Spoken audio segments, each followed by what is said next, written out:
ఆంధ్రాని drone హబ్గా చెయ్యాలన్నటువంటి సంకల్పంతో ఓవైపు చంద్రబాబు సర్కార్ అడుగులు వేస్తుంటే లోకేష్ ఆ దిశగా ప్లానింగ్ చేస్తూ ఉంటే దాన్ని ప్రోత్సహించేందుకోసం అని చెప్పేసి పారిశ్రామికవేత్తలకు ఒక కొత్త ఆఫర్ని ఏపీ డ్రోన్ కార్పొరేషన్ ప్రకటించింది. డ్రోన్ రంగంలో స్టార్టప్లు ఎవరైనా పెట్టడానికి ముందుకు వస్తే వాళ్ళకి యువతకైనా ఔత్సాహిక పారిశ్రామికవేత్తలకైనా రాష్ట్ర ప్రభుత్వం తరపున 5 లక్షల వరకు ప్రోత్సాహకాలు ఇస్తామని ప్రకటించారు. తాజాగా వివిధ కళాశాలల్లో కూడా ప్రోగ్రామ్స్ పెడుతున్నారు.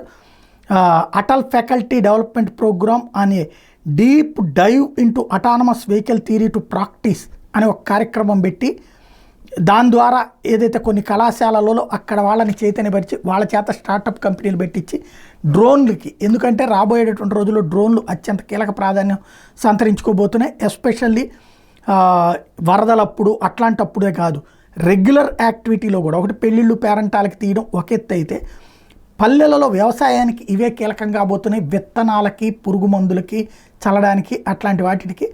అందుకోసం వాటిలో ఎంత ఎక్కువ మంది శిక్షణ పొందితే అంత బెటర్ అని భావిస్తున్నారు.